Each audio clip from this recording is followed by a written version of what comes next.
आपके चैनल के माध्यम से तमाम अहले वतन को हम दरगाह हज़रत बाबा मुबारक खां शहीद की उर्स की मुबारकबाद पेश करते हैं और इसी संबंध में बुलाया कि हज़रत का उर्स 6, 7, 8 मई को बड़े अजीमुशान तरीके से मनाया जा रहा है।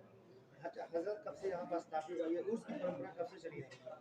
देखिए, ये दरगाह आस्तान आलिया हज़रत बाबा मुबारक खां शहीद साहब रहमतुल्लाह अलैह जो आराम फरमा यहाँ लेटे हुए हैं, ये हज़ारों साल से यहाँ लेटे हुए हैं। इनके गुरु गाजी मसूद सैयद सलार रहमतुल्लाह अलैह बहराइच की सरजमी पे आराम फरमा रहे हैं।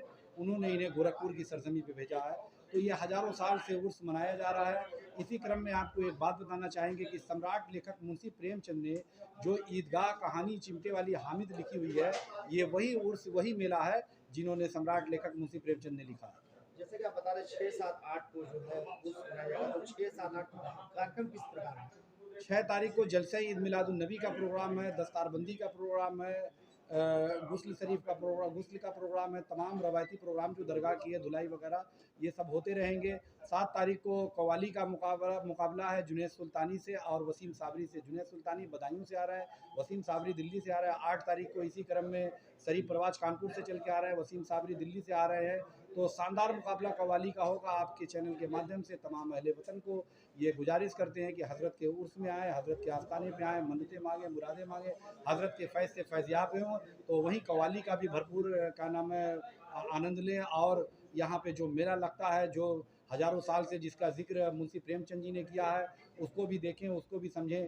पहले तरह तरह की किताबों की दुकानें लगा करती थी और तमाम दूर दराज से लोग आते थे। तो मेला जो होता है या उर्स जो होता है, कहीं ना कहीं देश की एक अर्थव्यवस्था का भी उर्स काम करता है। आप देखिए कि जब एक मेले में लोग दूर दराज से चल के आते हैं तो हमारा पैसा रोटेट करता है, तो वो देश हित में लोगों तक पहुंचता है। तो कहीं ना कहीं देश की अर्थव्यवस्था में भी हमारा उर्स काम करता है। ज़ायरीन सुनने में आ रहा है कि उत्तर प्रदेश के साथ अन्य राज्यों से भी आ रहे हैं, नेपाल से भी जी, आ रहे हैं। हिंदुस्तान के तमाम मुख्तलिफ सूबे से हमारे ज़ायरीन आ रहे हैं।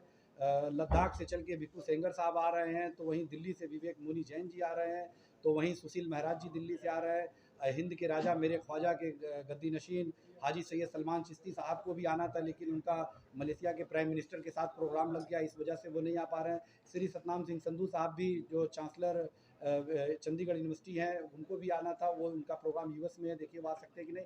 तो हमने ये कोशिश कर रखी है कि दरगाह का जो पैगाम है कि हिंदू मुस्लिम एकता का, तो तमाम धर्मों तक दरगाह का संदेश हमने पहुंचा दिया है। और हमारी कोशिश हमेशा से रही है कि अगर आपको हिंदुस्तान देखना है तो दरगाह मुबारक खां शहीद के उर्स में आकर के देखें। यहाँ तमाम तरह के लोग, तमाम धर्मों के लोग हमारे मंच पे मिलेंगे। अगर आपको देखना है तो आप आकर के दरगाह मुबारक खां शहीद के उर्स के मंच को देखें, उर्स के प्रोग्राम को देखें कि यहाँ कोई भेदभाव नहीं होता है। ख़ास तौर से इसमें हम लोगों ने एक बात ध्यान दिया है कि मेले में किसी तरह का कोई ऐसा खाना ना बिके जिससे किसी को तकलीफ पहुंचाए। जैसे जो गोश्त गवर्नमेंट की तरफ से बैन है, उसे हमने भी बैन कर रखा है।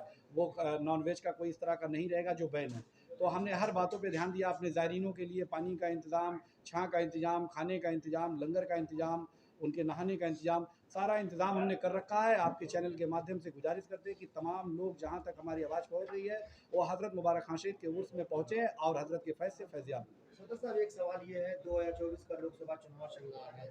ऐसे में जो तमाम राजनीतिक दल हैं, कोई मोहब्बत की दुकान खोल रहा है, कोई नफरत की दुकान खोल रहा है, लेकिन एक चीज़ सुनने में आ रही है कि दरगाह मुबारक खां शहीद के उर्स के मौके पर इस बार हिंदुस्तान के जो तमाम धर्मगुरु हैं, वो इस मंच पे शामिल होंगे। क्या कहेंगे इस बारे में? देखिए, मोहब्बत की और नफ़रत की दुकान जिनकी होगी होगी। ये वली अल्लाह बुजुर्गान दीन जो होते हैं, ये इंसानियत का पैगाम देते हैं। और इसी क्रम में हमारे गरीब नवाज़ ने कहा मोहब्बत सबसे, नफ़रत किसी से नहीं। तो उसी पैगाम को हम लोग आगे करने के लिए बैठे हैं। वो किसी भी जाति, किसी भी मज़हब, किसी भी पॉलिटिशियन हो, उससे हमें मतलब नहीं है। हमारा मकसद है इंसान और इंसानियत की बात जिला है। प्रशासन से क्या कुछ सहयोग चाहते हाँ, हैं? जिला प्रशासन से बिल्कुल सहयोग चाहते हैं। जो हमारे गेस्ट आ रहे हैं या जो भी प्रोग्राम हो रहा है, उसमें किसी तरह की दुश्वारी ना हो, उनकी ज़िम्मेदारी है। अपनी ज़िम्मेदारियों को हमें उम्मीद है कि जिला प्रशासन निभा रहा है, आगे भी निभाएगा।